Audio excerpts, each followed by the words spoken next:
जैसे एक बार अकबर ने बीरबल से प्रश्न किया। अकबर कहता है बीरबल से, बोले हमने सुना है तुम्हारे धर्म के अंदर, सनातन धर्म में 33 करोड़ देवी देवता हैं। बोले हाँ बादशाह तुमने सही सुना है। तो बोले एक बात का उत्तर दो, जब तुम्हारे धर्म में 33 करोड़ देवी देवता हैं तो तुम्हारा वो परमात्मा खुद जन्म लेकर क्यों आता है? तुम्हारा वो परमात्मा, मैंने सुना है जब भक्तों को कष्ट आता है तो तुम्हारा परमात्मा वो स्वयं आता है अपने भक्तों की रक्षा करने के लिए। बोले हाँ आपने ठीक सुना है। बोले लेकिन क्यों आता है? तो बीरबल ने कहा, बोले बादशाह अभी इसका उत्तर नहीं दूंगा, बोले कुछ समय बाद दूंगा, बोले सही समय आने पर इसका उत्तर दूंगा। तो अकबर ने कहा ठीक है। कुछ दिन बीत गए। कुछ दिन बीते तो एक दिन अकबर और बीरबल जल की बावली के किनारे टहल रहे थे।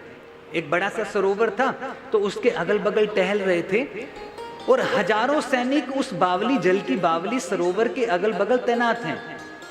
अकबर बीरबल सैर कर रहे हैं तो इतने में बीरबल ने जोर जोर से बोलना शुरू कर दिया। बोले बादशाह देखिए आपका पुत्र सलीम जल में डूब रहा है, आपका पुत्र सलीम जल में डूब रहा है। और जैसे अकबर ने देखा कि उसका पुत्र सलीम जल में डूब रहा है, उसी समय अकबर ने एक क्षण की देरी नहीं की, जल में छलांग लगाई और अपने पुत्र को बचाकर बाहर ले आया।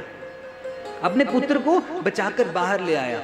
और जब बाहर लेकर आया तो क्या देखता है कि अकबर का पुत्र सलीम नहीं था बल्कि मोम का पुतला था, बल्कि मोम का पुतला था। अकबर को बड़ा क्रोध आया, खींच आ गई। बोले ये तुम मेरे साथ कैसा मजाक करते हो, कैसा परिहास करते हो?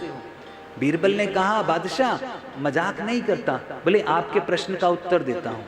बोले कौन से प्रश्न का उत्तर? बोले आपने प्रश्न किया था कि तुम्हारे धर्म में 33 करोड़ देवी देवता हैं, इतने देवी देवता होने के बाद भी तुम्हारा परमात्मा भक्तों की रक्षा के लिए खुद क्यों आता है? बोले बादशाह एक बात का ध्यान दीजिए, जब मैंने आपको कहा कि आपका पुत्र सलीम जल में डूब रहा है, उस समय उस बावली के अगल बगल आपके हजारों सैनिक तैनात थे, आपने किसी को आवाज क्यों नहीं दी? आप चाहते अगर एक बार किसी को आवाज देते तो हजारों सैनिक आपके लिए प्राण न्यौछावर कर देते, आपने आवाज क्यों नहीं दी? बोले वो मेरा पुत्र है, मैं किसी और पर विश्वास नहीं कर सकता, उसकी रक्षा के लिए मैं खुद उतरा। बोले बस यही आपके प्रश्न का उत्तर है। जब जब इस धराधाम पर हमारे परमात्मा के किसी भक्त पर विपदा आती है तो भगवान किसी देवी या देवता को नहीं भेजता, भगवान उसकी रक्षा के लिए खुद ही अवतरित हो जाता है, भगवान खुद ही आ जाता है। बोले भगवान खुद आता है उसकी रक्षा के लिए। यही महादेव कहते हैं, बोले सगुण और निर्गुण में कोई अंतर नहीं है। जब जब भक्तों पर विपदा आती है, जब जब भक्तों की प्रसन्नता के लिए उनको कुछ करना होता है, तब भगवान खुद कभी राम बनता है, कभी कृष्ण बन जाता है।